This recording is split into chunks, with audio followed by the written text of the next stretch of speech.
Jamie Jenkins is here, our favourite statistician down in Welsh Wales. Jamie, a very good morning to you.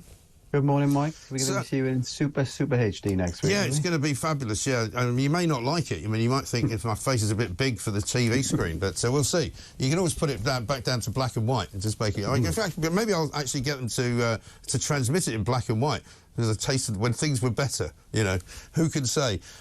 Let's talk about 20 miles an hour for a minute, because Rishi Sunak on the front of the Telegraph today is saying he wants to block these new 20-mile-an-hour zones. Presumably that's too late for you guys in Wales, because Kim Jong-Drakeford has already kind of imposed it all over the country, hasn't he? Yeah, well, we've got the 20-mile-an-hour zones pretty much everywhere now, unless it's in the residential areas, Mike, where you've kind of got street lights, some exemptions from some councils, but it's caused kind of uproar in the UK, in Wales now, and looking across how it might happen across the UK, Mike. We've had this petition going on, and it's the biggest petition ever that's hit the Senate. 447,000 people have... Yeah, 422,000 of them in Wales. I think one of the ministers was saying, well, I'm sure people have been Googling Welsh postcodes to fill it in. But the number of people in Wales who've actually filled in the petition, Mike, isn't far off the number of people who voted for the Labour Party to be in government. So wow. We so have what is that, about a quarter of the population or something? Well, the population's... We only had about 46% of the population generally vote anyway, Mike, and only a fraction of them vote for the Labour Party themselves. But, yeah, 20-mile-an-hour zones aren't going down very well here. They're still going on the line that, well, it will save lives, sceptical as to how much that will save, Mike. But it's one of the interesting stories of this 20-mile-an-hour is the bus drivers. Some of the bus journeys across Wales now, Mike, the bus drivers are stopping. They're not going to the end of the line because they haven't got enough time, because they're already behind. So they're having to stop and turn around. So basically bus journeys are in carnage in Wales at the moment. So what, the bus companies haven't managed to rearrange the timetables to take care of the fact that they're going to travel at half the speed they used to travel at? Well, yeah, and what are they going to do, Mike, as well, if they do adjust all the timetables? They're going to have to then put in either more buses to get the frequency of the services in, which will cost more money, which is going to cost more to the economy. You know, this hasn't been well thought through. Labour Party is saying, well, it's in our manifesto. It was one line in the manifesto, Mike. It hasn't been well thought through. And I do think Sunak knows that some of the public are getting angry in this. Some people are supportive of this, but remember, some people don't drive, so this is a good policy. But the thing is, the argument they keep using, and the argument you always hear from the sort of cycling nutters, is, oh, yeah, but it's saving lives. You know, people aren't being killed in quite as many numbers because we've reduced the speed limit. Well, you can make that argument, of course you can, but you might as well say, get rid of cars altogether and nobody will be run over. But, I mean, you know, there is a balance to be struck here, isn't there?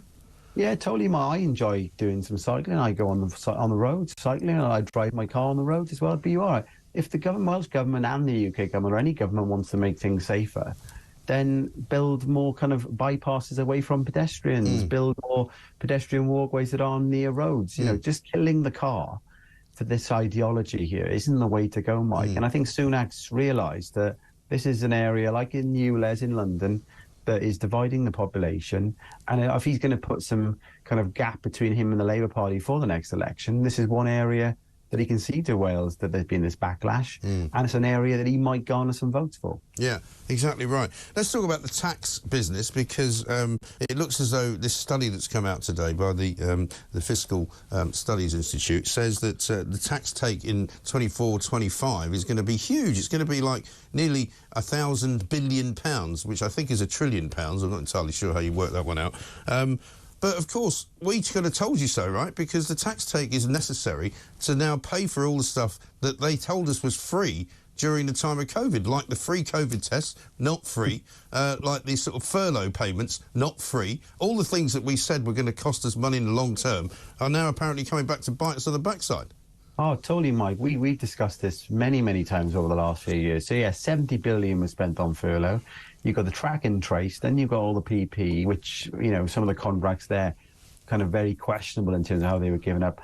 Now, the official estimates do have a range of about 310 to 412 billion pounds was spent by the government on the COVID kind of bailout, or if you want to look at that kind of words. And so what this tax study today is telling us, Mike, is that when we had the last election, so when Boris went to the country, about 33% of the national income was the relation in tax. So 33% of the national income was the tax receipts. Now, They reckon that's going to go up to 37% by the next election, which is £100 billion extra. Yeah. Now, Liz Truss came in last year talking of cutting tax. Conservative Party is normally a party that tries to lower taxes to give more money. They all freaked out, didn't they? They all freaked out. And remember what Margaret Thatcher once said, Mike? She said, there is no good thinking someone else will pay. That someone else is you. And all that money the government has spent, they are taking it back in tax. The government is absolutely ruining this country with how it's running the finances, Mike.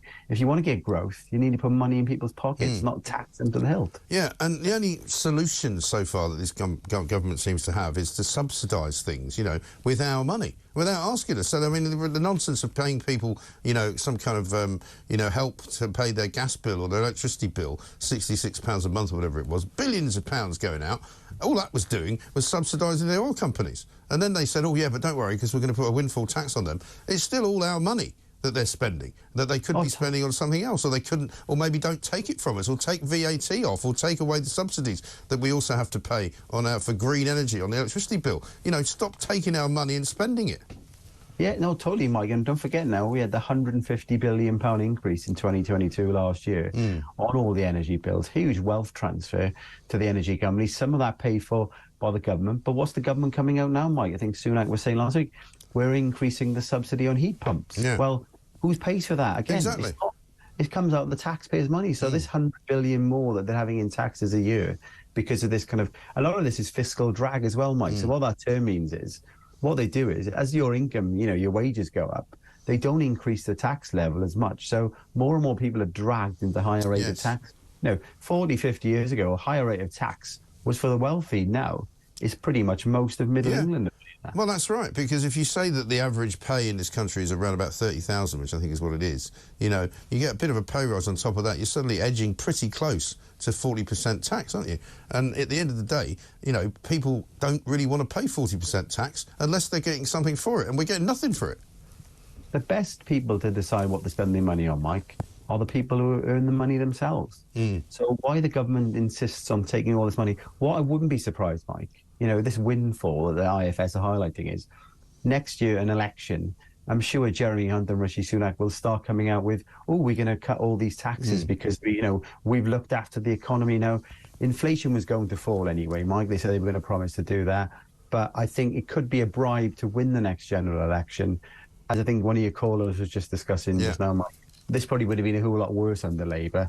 So what's going to happen in the future? Well, exactly right. But, I mean, when you look at the bare figures of the actual tax take and what they are expecting to take, right, it's quite remarkable. Capital gains tax, which they took in 2020, 9.8 billion, that'll jump to 19.5 billion. So that's more than double the tax take on capital gains. Stamp duty is going to remain about the same. Inheritance tax is going to jump by about 50%. Income tax is going to jump up by about 33%. National insurance up by 40 billion quid. VAT and another increase. Corporation tax is going to go from 48 billion to 90 billion, so practically another 100% there. You know, what are they doing with all this money, for heaven's sake?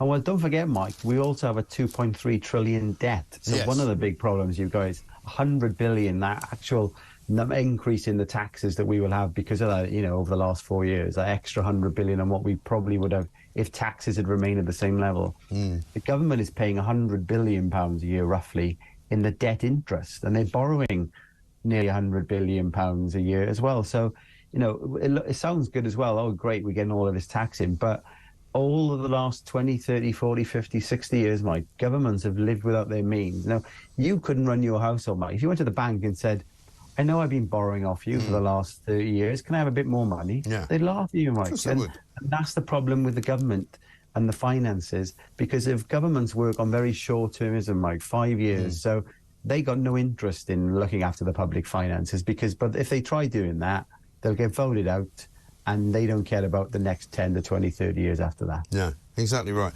Jamie, great to talk to you as ever. Jamie Jenkins, our favourite statistician down there in Wales.